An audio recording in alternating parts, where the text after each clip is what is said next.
let's jump right in. Today we're unpacking a genuinely fascinating and honestly, deeply provocative worldview from YouTuber Tom Skrylus. In this explainer, we're going to contrast the visible, shiny narrative of modern success against the invisible, systemic mechanics that actually manufacture our compliance. We're talking about mapping out what he calls the wage slavery complex. It's essentially the psychological architecture of capitalism and consumerism, the hidden framework that shapes our minds and dictates our choices every single day. And that brings us to a deeply uncomfortable question right off the bat. Seriously, ask yourself, are you living a life you consciously chose, or are you just playing a part in a system engineered to keep you compliant? The source material argues that from a really young age, we're guided into a framework that subtly trades our true autonomy for an illusionary sense of security. Which leads us to part 1, the pedagogical blueprint. So the visible narrative we're all sold is that school is there to prep us with math and literature, right? Intellectual empowerment. But Skrylus points to a completely different systemic reality, a hidden curriculum. He argues this system is actually designed to systematically suppress our natural childlike curiosity in favor of rigid compliance. Think about it. Children are literally taught to seek permission just to move around a room. They learn to wait for an arbitrary authority figure to validate their worth and to completely suppress their own instincts just to conform to a strict, mandated schedule. Just look at the timeline of how that conditioning calcifies over time. You start with step 1, kindergarten gold stars. Early on, grades act as a sorting mechanism where, let's be honest, the good students are often just the most obedient ones. Step 2 is hierarchical school grades. Then, fast forward 30 years to step 3, corporate performance reviews. We never actually stopped performing for an authority figure, did we? HR just quietly replaced the teacher. All right, moving into part 2, the Squid Game reality. We usually call internal workplace competition healthy ambition, but the analysis compares modern corporate culture to something much darker, a Squid Game-style zero-sum tug-of-war. KPIs and promotion cycles are engineered in such a way that colleagues you actually respect are subtly positioned as obstacles. You're basically trained to politely destroy your peers for survival. And the cruelest irony of all, it's a tug-of-war where nobody ever actually wins the rope. As Skrylus perfectly puts it, the game sustained itself not through force but through desperation. The crucial takeaway here is that the modern workforce voluntarily returns to the office every single Monday morning. It's not out of some deep loyalty. It's driven by the invisible leverage of financial desperation. Skyrocketing living costs and debts keep you obligated, and that underlying desperation is exactly what makes the workforce entirely controllable. Now let's explore part 3, the consumerist trap. To really understand why we stay so desperate despite working incredibly hard, we have to deconstruct the consumerist hook. Traditionally, we're taught that a new iPhone or a designer bag is a well-earned reward for all that grinding. But the systemic reality frames these completely differently, as psychological anchors. These items function as the Rolex of the digital lifestyle. They're cruel promises that mask our insecurities while keeping us deeply indebted. The system encourages you to trade the finite hours of your actual existence for status symbols that instantly depreciate the moment you buy them. Just look at the math of our daily lives here. The 40-hour work week? It's a complete myth. Once you factor in your unpaid commute, the mandatory meal prep just to function, and that heavy psychological spillover, lying in bed at 10 p.m. stressing about tomorrow's emails, your job is quietly consuming 60 hours of your biological energy. Consumerism constantly drains your cash, while the job constantly drains your time. You're running on empty. Which brings us to the profound exhaustion explored in part 4, the erasure of identity. 107. Skrylus points out a stark, almost absurd irony in modern corporate compliance. Thanks to HR and GDPR policies that are supposedly meant to protect us, actual human names are scrubbed from internal databases. You become a completely anonymized data point, employee 107. The system is designed so that the very second you leave, your historical contributions are procedurally wiped away. You aren't treated as a person. You are fundamentally a temporary resource to be extracted and replaced. And here's the wild part. Your body actually reacts to this erasure way before your brain does. The explainer introduces this fascinating concept called the somatic record. While your conscious mind tries to rationalize the situation, telling you to be grateful for the job, to just fake a smile, your nervous system is physically tracking the toxic environment. It registers the trauma, completely bypassing your professional mask to signal toxicity through stomach knots, sudden high blood pressure, and chronic exhaustion. You know that intense wave of dread that peaks right around 3 p.m. on Sundays? The Sunday funeral, as it's called, isn't some weird biological malfunction on your part. It is your somatic record accurately diagnosing a totalitarian system that demands a fake corporate avatar from you. The labor cycle is carefully, deliberately optimized to give you just enough energy to rest and return the next day, but never, ever quite enough surplus energy to plan an escape. Let's look at how technology supercharges this in Part 5, the new bicameral mind. We all love to believe that technology frees us, right? Well, Scrylus reveals a pretty chilling progression of increasing control instead. We've moved from the physical factory bosses of the 19th century directly into algorithmic governance in the 2010s. Now, in 2024, digital notifications and risk-mounted trackers act as a modern bicameral mind. These systems serve as digital divine voices, dictating our micro-movements to build digital pyramids for tech giants, effectively eliminating our right to independent human thought. Let's dive into this truly terrifying metric, 11%. A warehouse worker was automatically written up by code, not a human, but an algorithm, because his bathroom breaks over a 2-week period were exactly 11% longer than the mathematical average. No human context was considered whatsoever. You cross a data threshold, you get an automatic warning. And make no mistake, this algorithmic management is rapidly metastasizing from warehouse floors straight into our white-collar remote work. But there is a way out. Part 6, Flipping the Leverage. Despite this incredibly heavy architecture surrounding us, Scrylus argues you absolutely can reclaim your sovereignty. How? By neutralizing their primary weapon, your own desperation. We have to stop playing by their rules, trading our finite biological time for debt and fleeting status symbols. Instead, we need to flip the leverage. That means trading unique, decoupled value for true digital autonomy. It requires stepping off the visible corporate ladder entirely. So what's the actionable strategy here? It starts with strategic minimalism, drastically lowering your baseline financial needs to escape the trap of performative, debt-fueled status symbols. Once you do that, you can embrace a one-man company model, decoupling your time from your income. Here is the real game changer. Earning even a single, permissionless dollar outside the traditional 9-to-5 structure fractionally reduces the system's leverage over you. It proves you can actually survive outside their strict parameters. And that brings us to the ultimate psychological truth of this entire explainer. The compliance you exhibit today, it was meticulously trained into you, starting way back with those kindergarten gold stars. But here's the good news. That training can absolutely be unlearned once you recognize the game for exactly what it is. The fences keeping you inside this invisible arena are, and actually always have been, wide open. So I want to leave you with one final thought to really challenge your everyday reality. If everyone had enough savings to comfortably not work for a whole year, how many people do you think would actually show up to the office on Monday morning? If desperation is truly the only thing keeping the gears turning, are you staying in the arena because you want to, or because the system engineered you to believe you have absolutely no other choice? Imagine for a second that you are working your shift in a massive fulfillment warehouse. You are just doing a job, moving packages, keeping your head down. Right, just getting through the day. Exactly. And at some point, biology calls.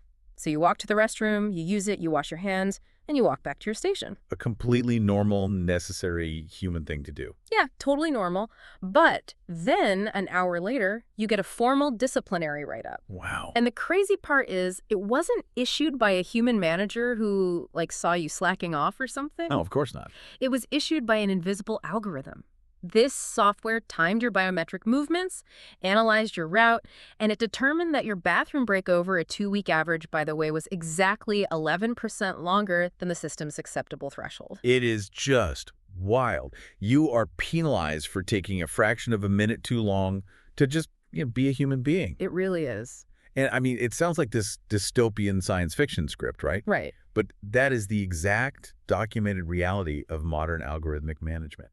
Yeah, it's happening right now. We are looking at a system that no longer just dictates what you produce.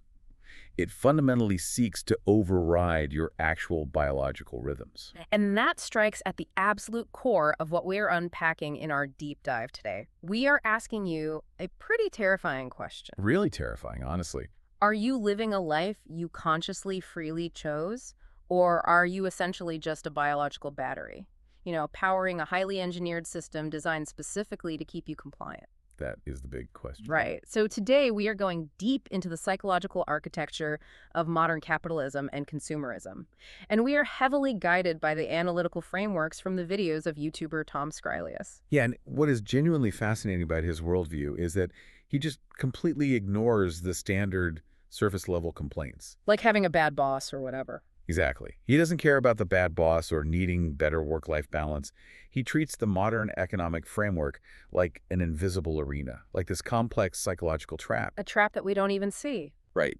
We are examining how this system operates on a cognitive, sociological, and even physiological level to just extract human energy. So just to set expectations for you listening right now, you are not going to hear 5 quick tips for negotiating a raise today. No, definitely not. Or like how to optimize your LinkedIn profile. We are deconstructing the machine itself. We have to. If you want to understand the trap, you have to look at where the conditioning actually begins. Because it doesn't start at your first job interview. No, not at all. It starts the moment you were dropped off at kindergarten. The Pedagogical Blueprint. Exactly, the Pedagogical Blueprint. I mean, if you look at the historical development of the modern mass education system, which, by the way, heavily borrows from the Prussian model of the 19th century, the primary objective was never actually to cultivate independent critical thinkers. Right, that wasn't the goal. The functional goal was to produce a compliant, literate workforce, people who were capable of operating factory machinery without,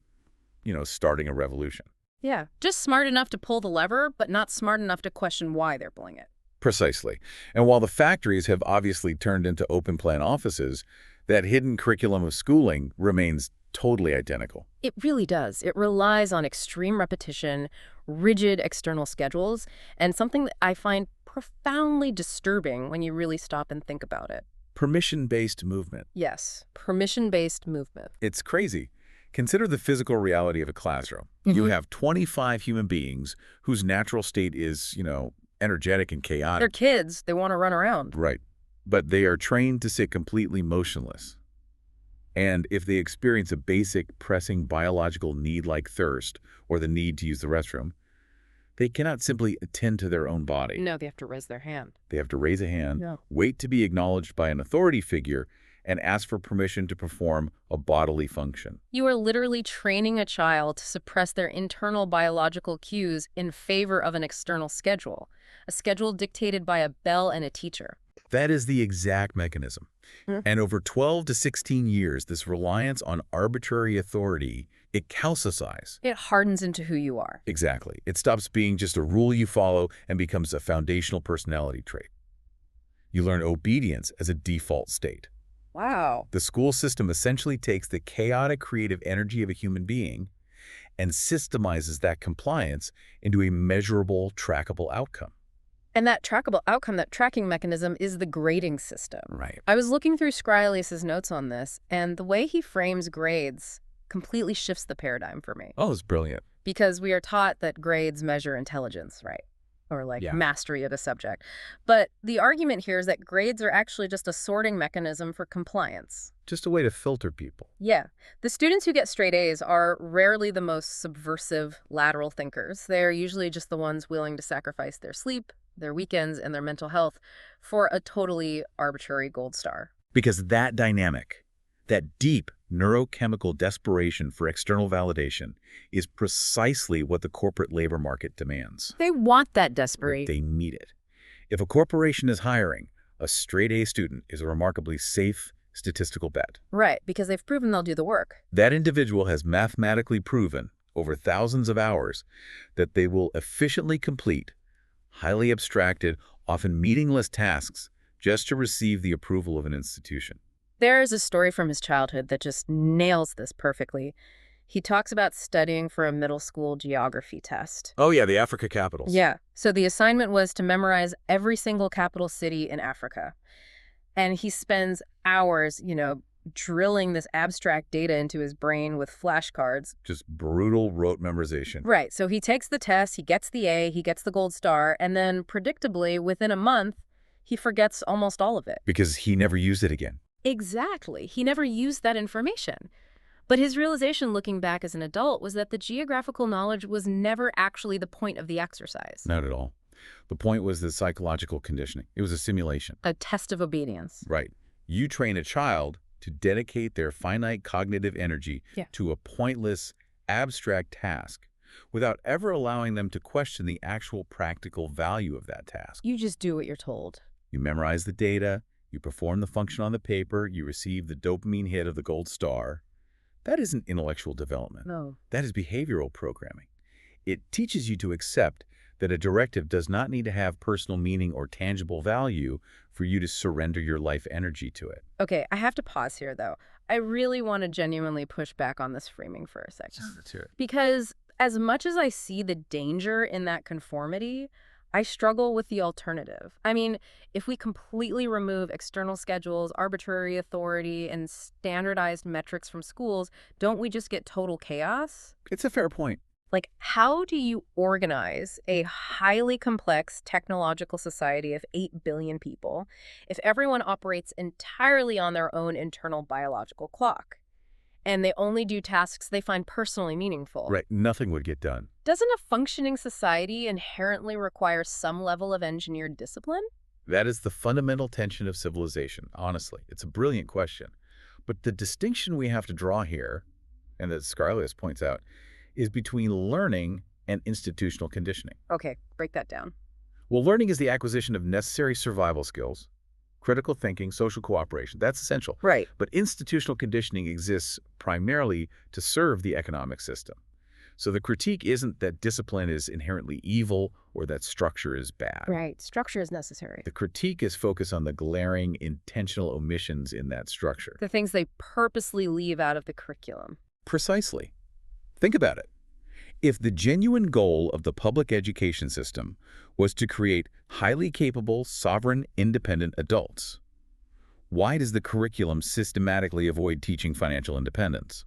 That is a great question. They never talk about money. Never. Yeah. Why is there zero critical analysis of employment structures or contract law or how to build self-reliant revenue streams? Yeah, you graduate knowing the capital of a country you will probably never visit. Exactly. But you are completely mathematically illiterate when it comes to calculating the compound interest on the student loans that the very same system encouraged you to take out. Oh man, that is so true. Because if they taught you how to build autonomy, you wouldn't need to sell your labor at a massive discount just to survive. Right. By omitting the tools for financial and psychological sovereignty, the system funnels the student directly and exclusively into the wage slavery complex. You are being custom molded to fit perfectly into a cubicle. You really are. And this sets the stage for what happens when the school bell rings for the last time and you finally enter the workforce. The real world. Right. You transition seamlessly from competing for grades to competing for survival. And the analytical framework Scarlius uses to describe this adult reality relies heavily on the cultural phenomenon of Squid Game. Which, okay, on the surface, that sounds a little hyperbolic, right? It does sound extreme. Comparing a mundane 9-to-5 marketing job to a lethal Korean survival drama. But when you unpack the metaphor, it is an emotionally accurate reflection of the zero-sum corporate races we are all running. It really captures that exhausting, polite destruction of modern professionals.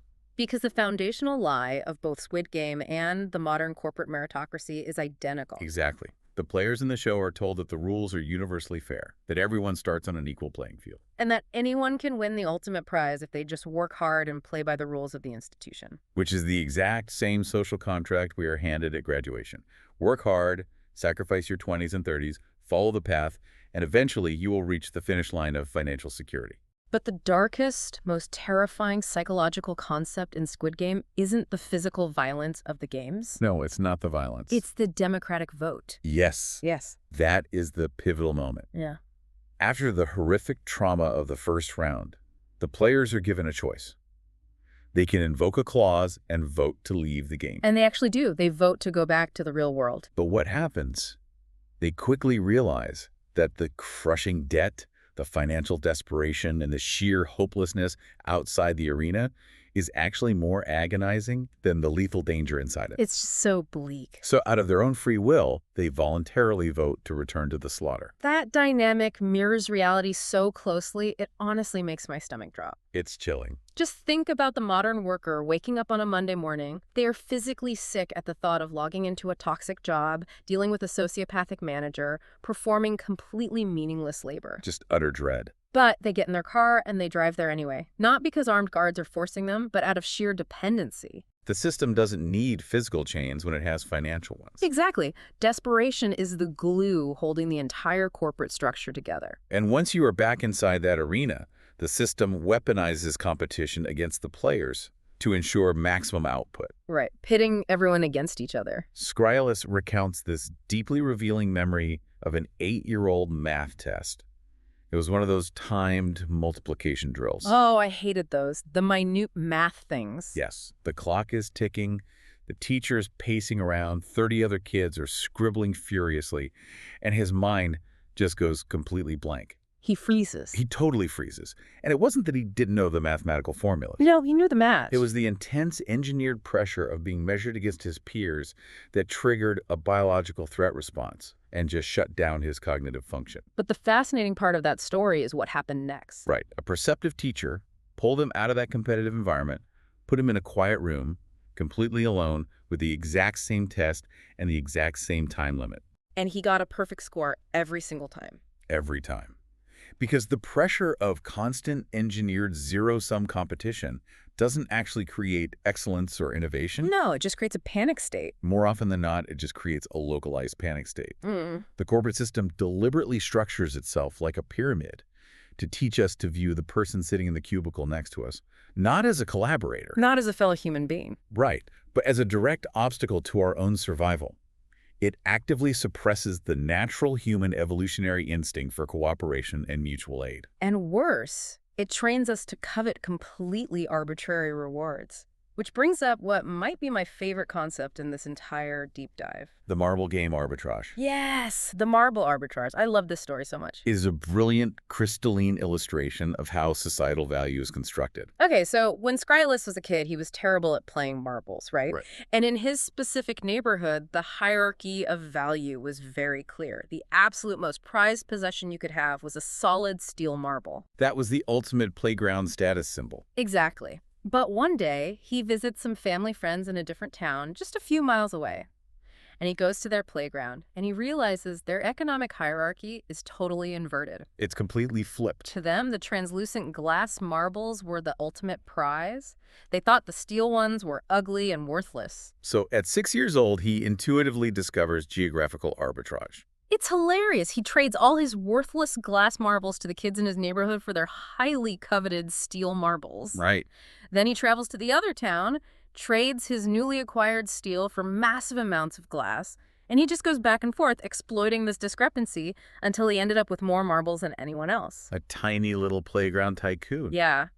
But his big epiphany years later wasn't about, being a good negotiator. It was the terrifying realization that the value wasn't actually intrinsic to the object. Right. A steel sphere isn't objectively molecularly worth more than a glass sphere. The value only existed because a specific group of people were trained to believe it was valuable. And if we map this onto the adult world, this is the exact same psychological mechanism that keeps brilliant, capable adults trapped in the corporate labyrinth. We are completely money-whipped by constructed value. We really are.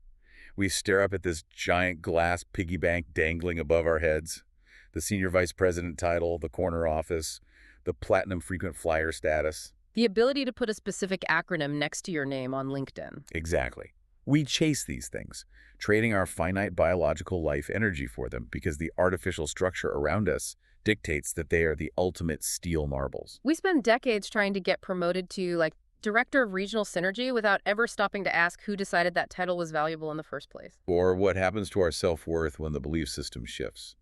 Or when we are suddenly laid off and that title means absolutely nothing outside the walls of that specific building. It is just an agreed-upon illusion. We are fiercely competing in a game where the prizes are imaginary. Which brings us to a much darker realization. Yeah, it gets darker. If we are spending the prime decades of our lives competing for these artificial glass marbles, what is the actual cost?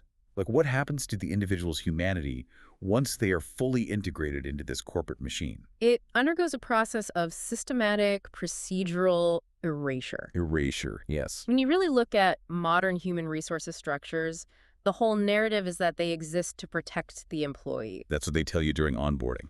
Right, but Skrylus argues convincingly that they are not designed to protect the human being at all. They are designed to protect the legal entity of the corporation by reducing beautifully complex, unique individuals into anonymized, manageable data points. There is an anecdote he shares about a consulting gig he was on, the Employee 107 incident. Oh, this one is so wild. It perfectly encapsulates this dehumanization. So he was filling out an internal digital purchase order for some basic office supplies, and he needed them routed to a colleague named Robert. Just a normal request. Right. So in the notes field, he simply typed the first name, Robert.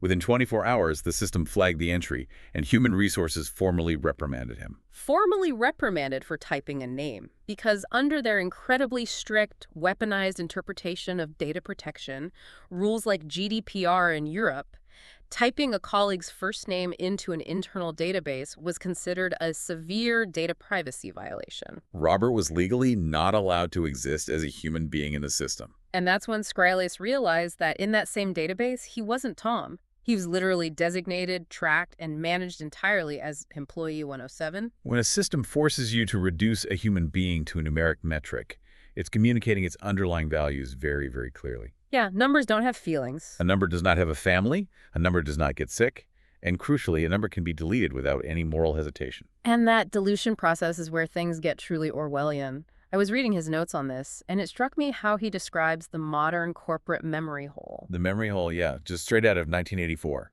When a worker, even one who has been there for 10 years, who has poured their soul into building the company's infrastructure, when they leave or are fired, their entire digital footprint is systematically wiped. Gone, like they were never there. Their emails are purged, their user accounts are deactivated, their names are stripped from documents, their entire professional existence is procedurally scrubbed from reality. You dedicate the best years of your life to a place, and within 48 hours of your departure, it is as if you never existed. But the structural hypocrisy here is just glaring because the executives, the CEOs, the founders, they are magically exempt from this erasure. Oh, totally. Their legacies are carefully preserved, their portraits hang in the lobby, their names remain on the company history page. Right. The rule of anonymity and data deletion is weaponized exclusively against the workers at the bottom to ensure they remain historically invisible. They are treated as interchangeable parts in an engine.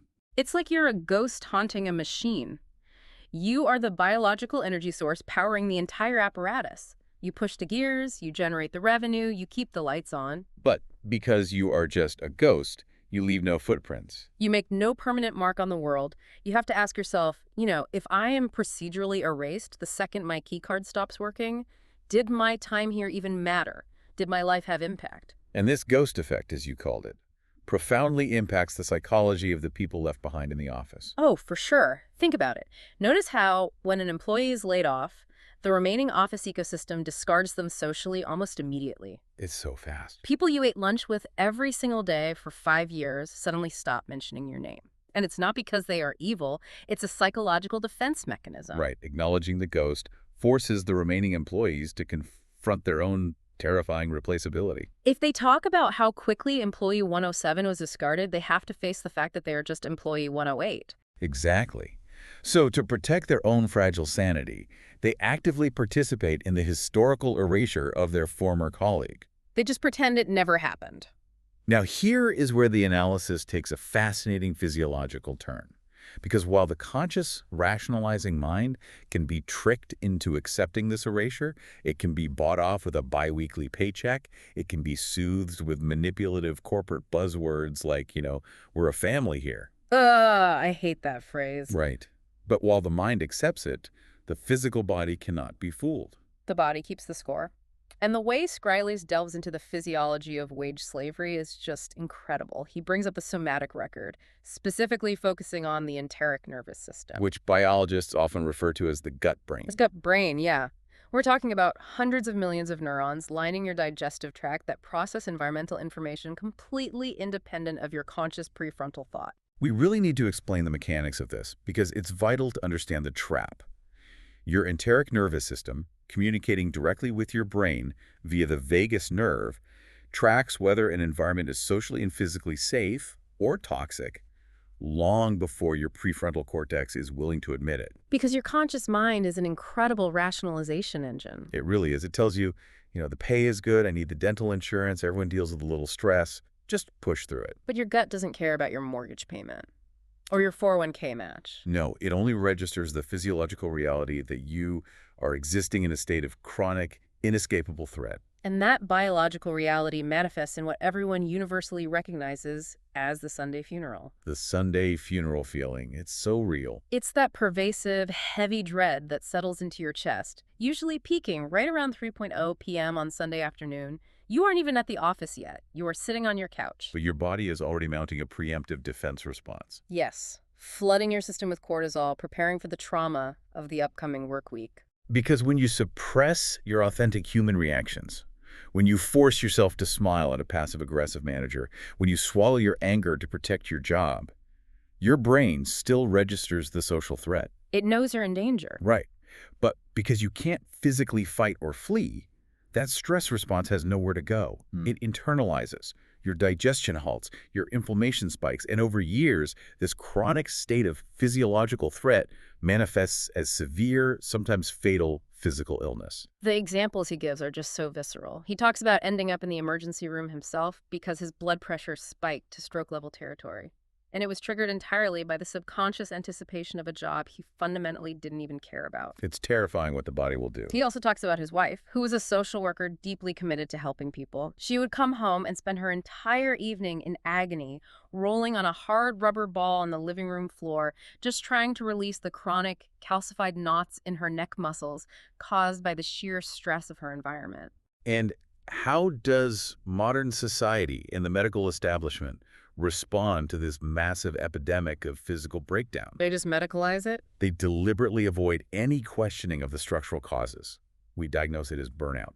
And it's actually fascinating to trace the history of this. During the early Industrial Revolution, when human beings were first forced into highly unnatural, repetitive factory environments, workers started coming down with mysterious ailments. Like fainting and tremors. Right. Fainting, severe stomach pain. The medical establishment at the time called it nervous exhaustion. And the prescription then is the exact same as the prescription now. Rest. Just take a week off. Yeah, do some yoga. Download a corporate-sponsored meditation app. Drink a green smoothie. Precisely.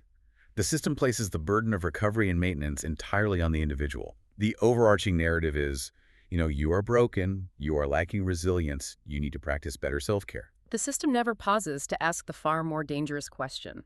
Wait, is this specific economic environment fundamentally incompatible with human biology? But I want to jump in and explore that for a second, because humans are undeniably built for hardship and effort. We are. If you look at our evolutionary history, we evolved to hunt across dangerous savannas, to forage, to construct shelters by hand, to endure freezing winters and famines. We are incredibly biologically resilient creatures. So why does sitting in a climate-controlled room in an ergonomic Herman Miller chair staring at a glowing rectangle, which is physically the safest environment imaginable, why does this specific type of work break our nervous system so profoundly? It comes down to the fundamental nature of the labor itself. The analysis here echoes the brilliant work of anthropologists like David Graeber and his concept of bullshit jobs. Yes, bullshit jobs. Yes, human beings are built for immense physical and mental effort, but we are biologically wired for meaningful effort, where there is a direct, observable, causal link between our labor and a tangible outcome. Right. You chop the wood, you build the fire, you feel the heat, you track the animal, you hunt, you eat. The feedback loop is immediate and undeniable. Exactly. Yeah. But modern wage slavery relies on infinite layers of abstraction. You spend 8 hours a day moving digital cells around a spreadsheet, which feeds into a middle management metric, which generates a quarterly report, which will be filed away in a cloud server and likely never read by a human being. All to slightly, incrementally increase the share price of a faceless multinational conglomerate. The nervous system simply cannot locate the meaning in that chunk of events.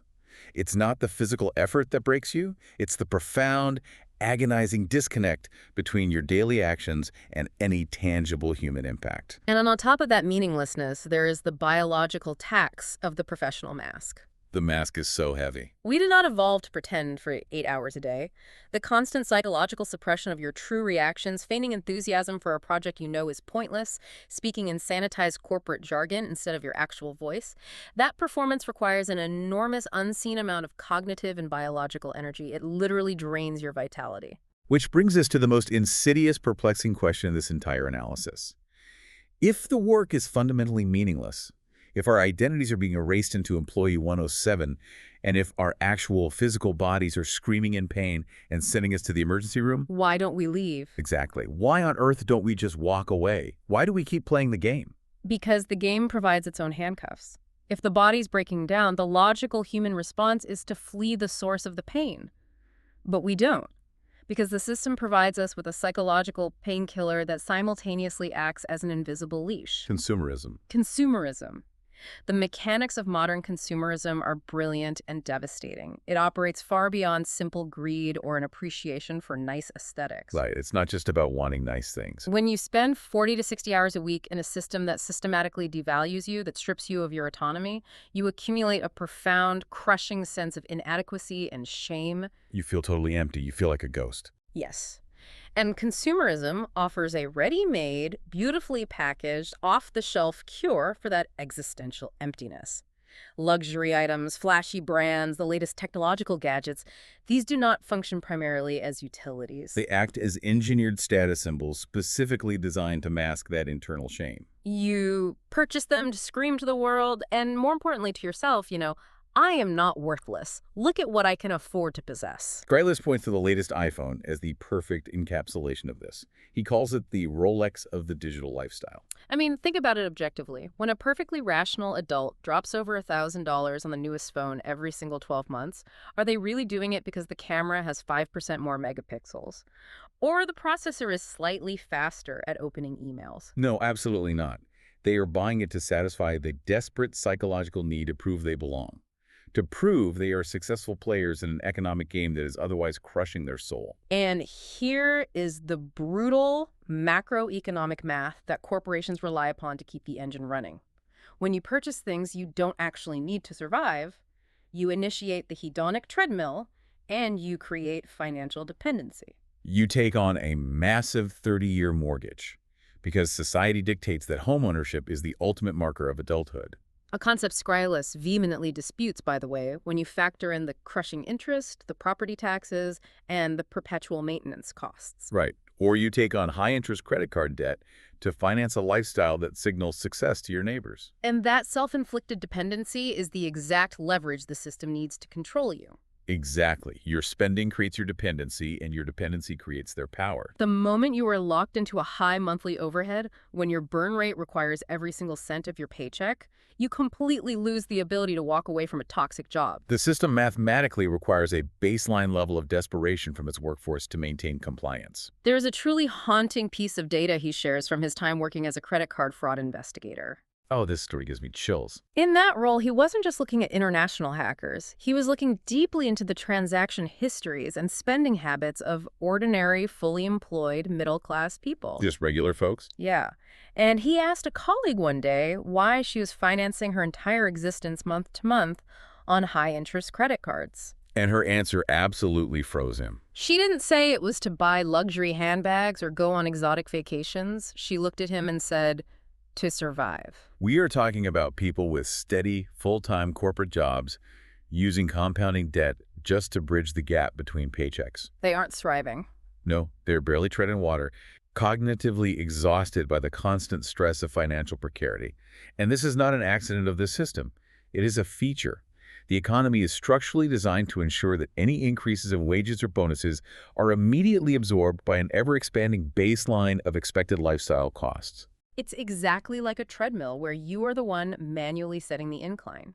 Every time you upgrade your car to a slightly nicer model, buy a bigger television, or finance a lifestyle you can't truly afford, you are hitting the speed-up button on the treadmill. And worst of all, you are handing the control panel directly back to your employer. You are silently communicating to them, I literally cannot survive without you next month. Do whatever you want to me, erase me, overwork me because I have a car payment due on the 15th. But as terrifying as financial debt is, it is really only the material layer of the trap. The analysis moves into a territory that is significantly more insidious because it involves a form of control that keeps us compliant by bypassing our conscious decision-making entirely. Right. Let's cross the bridge from economics into the cognitive and digital architecture of this arena. Let's talk about algorithmic governance and the concept of the new bicameral mind. To fully grasp the sheer scale of this, we have to look back at a deeply controversial but conceptually fascinating psychological theory proposed by Julian Jaynes in the 1970s. The bicameral mind theory. Right.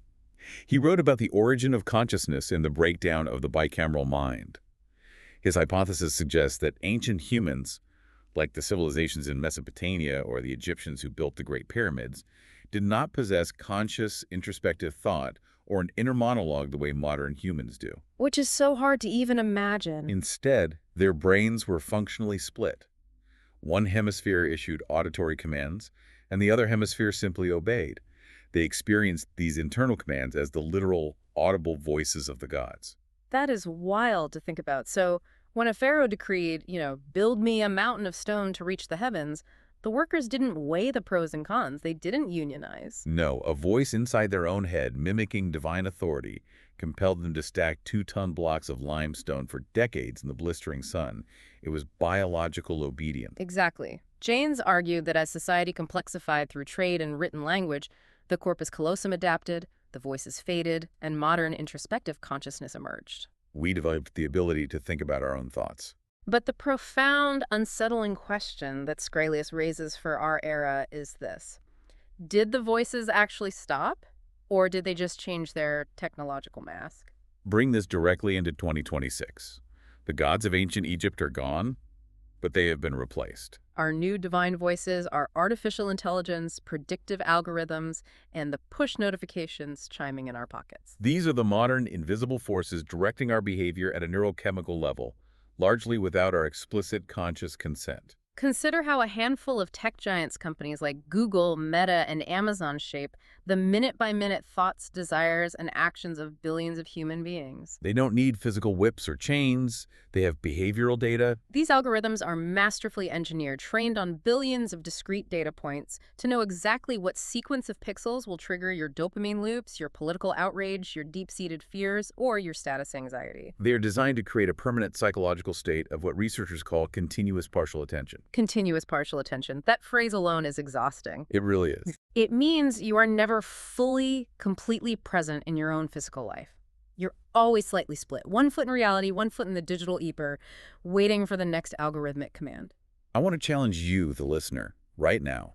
Think about the last time you checked your phone while a friend or a partner was talking to you, mid-conversation. Oh, everyone does it. Did you actively, consciously say to yourself, I am going to ignore the human being in front of me right now to look at a glowing rectangle?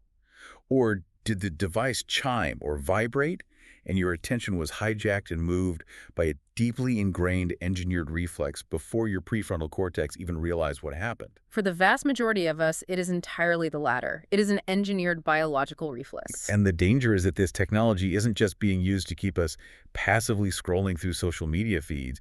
It is being actively weaponized in the workplace to create literal algorithmic governance. Which circles us all the way back to the hook we started with, the warehouse worker getting written up by an algorithm? Yes.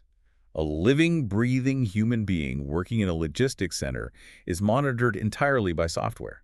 The code tracks every footstep, every second of downtime, every deviation from the optimal path. This worker was issued a formal disciplinary warning, not by a human manager who could understand context like, a stomach bug or a long walk to a specific restroom, but entirely by the machine. The software detected that his bathroom breaks over a 2-week period were 11% longer than the algorithm's acceptable metric. He wasn't allowed to be human. His complex biology was forced to conform to the rigid mathematical pacing of a machine. And what is the natural human response to that kind of algorithmic terror? He didn't quit because he had bills to pay. He just stopped using the bathroom. He started holding it, risking physical damage to appease the algorithm. We are literally training humans to act as controlled biological robots. We are surrendering the absolute best hours of our lives, the total focus of our cognitive minds, to build these massive, invisible digital pyramids of behavioral data for tech empires. We are optimizing the human mind for engagement and absolute compliance. The economic system doesn't necessarily need your physical, muscular labor anymore. It needs your attention, your cognitive processing power, and your behavioral data. You are no longer just the worker in the system. You are the raw natural resource being mined. Okay, we have painted an incredibly stark, almost suffocating picture here. Yeah, it's pretty heavy. We have mapped out the invisible architecture of the arena. We are conditioned for unquestioning compliance in the school system. We are trapped by our own engineered debt and algorithmic notifications. Our unique identities are procedurally erased by HR systems, and our physical bodies are breaking down under the biological tax of suppressing our true selves. If we stop here, this sounds like an inescapable dystopian labyrinth. It really does, but we promised an analysis of how to actually navigate this. So how do you flip the leverage? How do you take your finite life back from the machine? The crucial, empowering takeaway from Scrilius's worldview is that escaping the labyrinth does not require loud, performative, destructive revolution. He is not advocating that you burn down your office building, scream at your middle manager, and go live off-grid in the woods. No, not at all. That kind of impulsive rebellion is often just another form of self-destruction that the system will quickly categorize and replace. The true, lasting cure is a quiet, highly strategic reclamation of your personal sovereignty. It is entirely an inside job. It starts with a concept we can call strategic minimalism, and this is the direct practical antidote to the consumerist trap we outlined earlier. Exactly. You have to remember what gives the system its power. The system's primary leverage over you is your dependency, and that dependency is driven entirely by your high monthly burn rate. The exact moment you decide to radically lower your baseline needs, the moment you consciously choose to stop chasing the glass piggy bank of performative status symbols, you begin systematically stripping the machine of its power over your life. If you do not need the $1,000 smartphone upgrade every year, if you do not need the massive debt-financed mortgage to impress your neighbors, you suddenly do not need to endure the soul-crushing overtime. You literally take your hands, reach down, and rip the control panel off the treadmill. You decide the speed. And then once you have lowered the stakes, you have to find a way to prove to your own nervous system that the corporation does not own your exclusive right to survive. The sources talk deeply about the psychological power of permissionless income and digital autonomy. This represents a profound psychological paradigm shift. Think about it. Right now, if you are a traditional W-2 employee, 100% of your income, your ability to feed your family, is active and entirely permission-based. You only eat if the legal entity of the corporation allows it. But the moment you utilize the modern digital economy to earn even a single dollar outside of that rigid structure, through a freelance project, creating digital assets, building a small passive income stream, you fundamentally rewire your brain. It's not about becoming the next tech billionaire. It's about the mathematical proof of concept. Right. Earning independent, permissionless income proves to your deepest, most primal nervous system that you do not actually need their permission to exist in the world. It begins to break the obedience conditioning you received all the way back in kindergarten. And once that childhood conditioning starts to crack, you have this staggering realization of how many of the rules you've been meticulously following are entirely self-imposed. There's an incredible quiet experiment Scrilius talks about in his notes. He wanted to test the strength of the fences keeping him in. Oh, the Friday meetings. Yes, the optional Friday afternoon meetings. So he started quietly saying no to them. These were meetings that were purely performative, where no actual tangible work happened, just middle managers justifying their salaries. But notice the methodology. He didn't make a grand scene. He didn't send a fiery email to HR. He didn't ask his boss for permission to skip them. He just simply stopped logging on to the calls. And what happened? Because in his mind, he expected the sky to fall. He expected to be instantly written up, severely reprimanded, maybe even fired for insubordination. But absolutely nothing happened. Nobody even noticed his absence. Or if they did notice, they simply didn't care enough to enforce the rule. And that is when he realized the most liberating and terrifying truth about the invisible arena. The fences keeping you trapped are largely psychological. We act as our own wardens. We police ourselves. We have internalized the rules of the system so deeply that the corporation rarely even has to expend the energy to enforce them. Which brings us full circle, back to the somatic record. When you begin to reclaim your autonomy, even in these small, strategic ways, your physical body registers the change immediately. The stress of building your own independent revenue stream, of doing your own accounting, of failing and trying again, is objectively very hard work. But biologically, it feels vastly different than the toxic, suffocating dread of filing a meaningless report for an ungrateful boss. Why is that? Because doing your own taxes, building your own project aligns perfectly with your autonomy. You are the sovereign author of the action. It is meaningful effort directed toward your own survival. Whereas the corporate report requires you to suppress your agency and perform for an arbitrary authority which violates your human nature. Autonomy is the ultimate cure for the somatic record. When you reestablish control over your time and your energy, the cortisol spikes fade, the digestion regulates, and the Sunday funeral dread begins to evaporate. We have covered massive, sweeping ground today. We really have. Let's do a quick, cohesive recap of the journey we just took. We started by exploring how the modern public school system acts as a pedagogical blueprint, training us not for independent critical thought, but for strict biological compliance and an addiction to arbitrary external rewards. We then saw how that deep childhood conditioning translates seamlessly into the adult Squid Game, where we mistake the exhaustion of zero-sum corporate competition for an actual meritocracy, spending our lives chasing glass marbles that have no inherent value. We looked at the terrifying erasure of human identity, the reality of becoming a data point like Employee 107, destined to be procedurally wiped down the memory hole, while the corporate elite remains safely archived. We examined the severe physical toll of this arrangement, how our enteric nervous systems scream in pain through burnout and chronic illness because we are forcing our biology to perform meaningless, highly abstracted labor. We unmasked the consumerist trap, revealing how debt is engineered by the system to act as an invisible leash, keeping us anchored to toxic environments just to survive. And we ventured into the cognitive realm of the new bicameral mind, recognizing how AI and algorithms have replaced the ancient voices of the gods, hijacking our attention and demanding continuous partial engagement to build digital pyramids of data.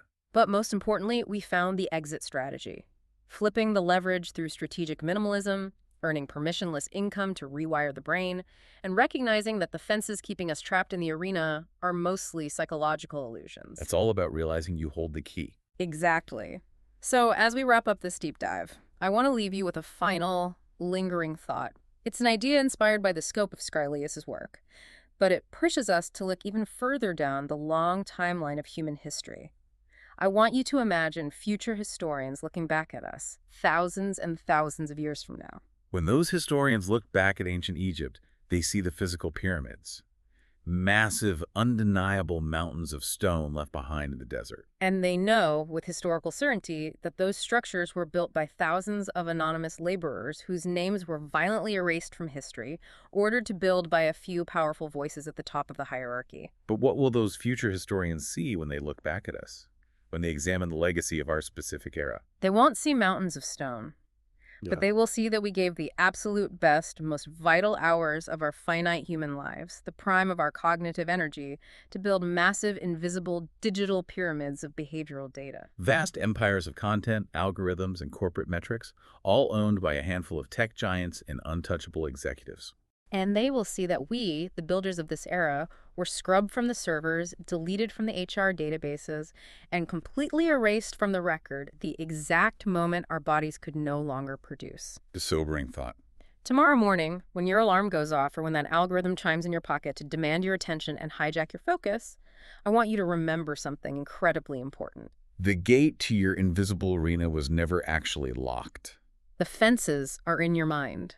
In a world that is masterfully, psychologically engineered to extract your desperation, to keep you endlessly running on a treadmill of artificial needs and constructed value, the most profound, radical act of rebellion you can possibly commit is to simply look around, take a deep breath, and decide that you have enough.